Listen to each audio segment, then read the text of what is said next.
Magandang araw mga kaibigan.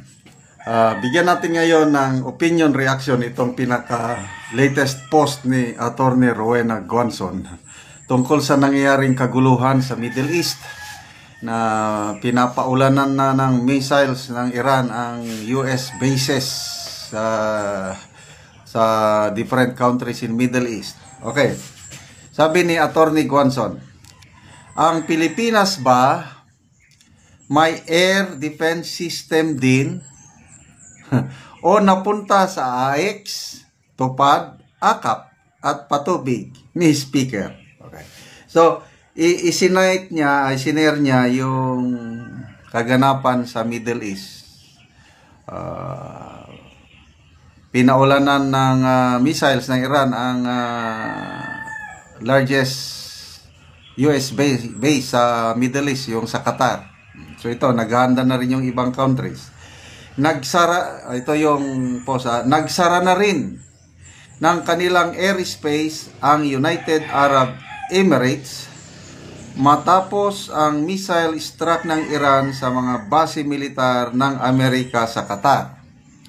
Sa Bahrain naman, Sa Bahrain naman, pinatunog na ang mga sirena at aktibo na rin ang kanilang air defense system. Kaya mamaya pag-usapan natin ang air defense system ng Pilipinas. Pinayuhan din ang mga residente na magpunta sa ligtas na lugar. Meron bang air defense system ang Pilipinas? Si Attorney Rowena Guanzon na rin nagsabi sa comment section na meron daw. Sinerge niya sa Google siguro, nakalagay dito, does the Philippines have an air defense system? Sagot, yes. Overview lang ito Yes. The Philippines has a ground-based air defense system including the Spider or Surface-to-Air Python and Derby mobile air defense system.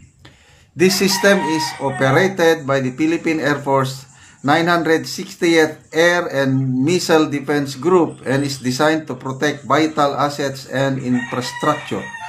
The Philippines is also in the process of acquiring the Akash Air Defense System. So, tinignan ko ang website, nag-research ako dito sa 960th Air Defense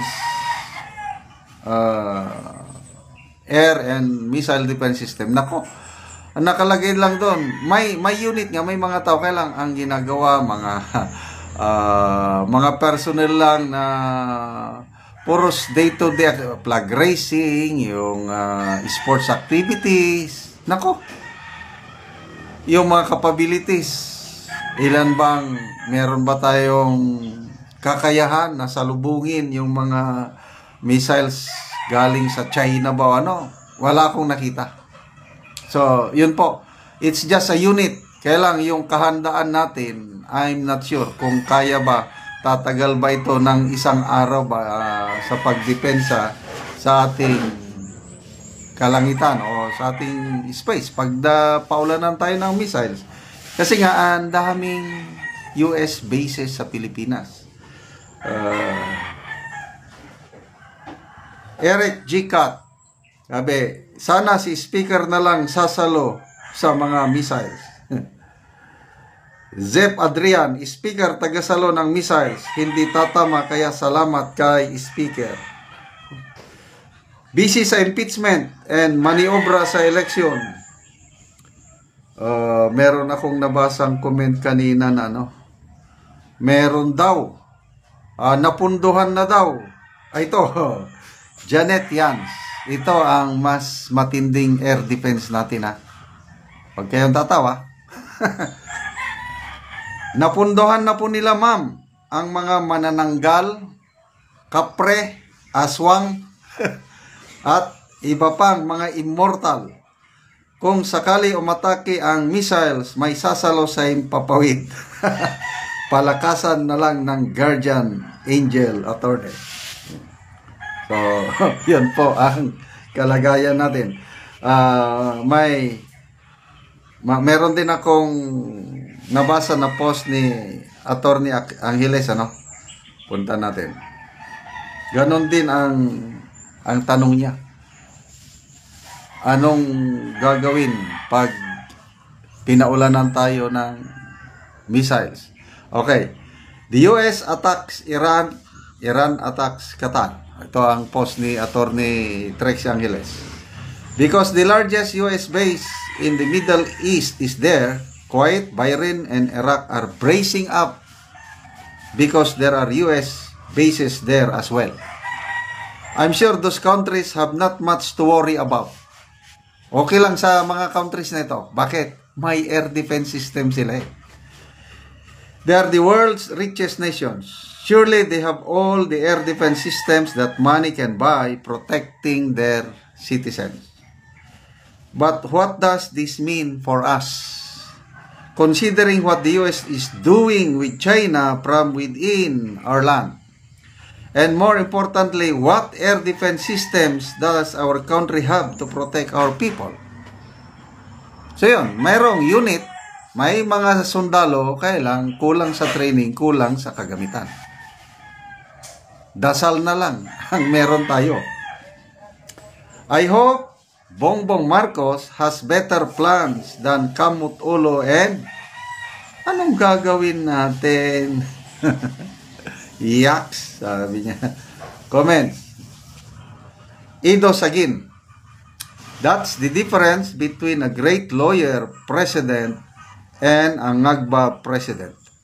How to react in situations like this. During the 2016 debate campaign, Digong asked this question to Senator Poe and she didn't give him the right response. Shirley Sapiandante. I am an OFW here in Qatar. Wala pong nadamay na residential at wala ding casualties sa atake na sa US base. So far, stable pa naman po ang situation dito. Okay, kasi nakahanda maraming layer of air defense system ang Qatar. So lahat na pinaulan ng missiles successfully intercepted lahat. Walang bumagsak, walang nadamay na civilian. Kumusta tayo? Kung tayo ang paulanan, we have 9 US EDCA bases. Paulanan tayo. Anong mangyari? Dasal. Yun lang ang magagawa natin. Sasabihin, anong gagawin natin? Yun ang linya ng leader natin. Salamat mga kaibigan sa inyong pagsubaybay sa ating channel. Nakakatulong kayo ng malaki sa tribong Talandig ng Bukidnon. Ang sweldo natin sa channel na ito is pantulong natin sa tribo. Sa ngayon, namimigay tayo ng libreng yero at pako para makapagpatayo ng mas maayos na tirahan ang tribong Talandig.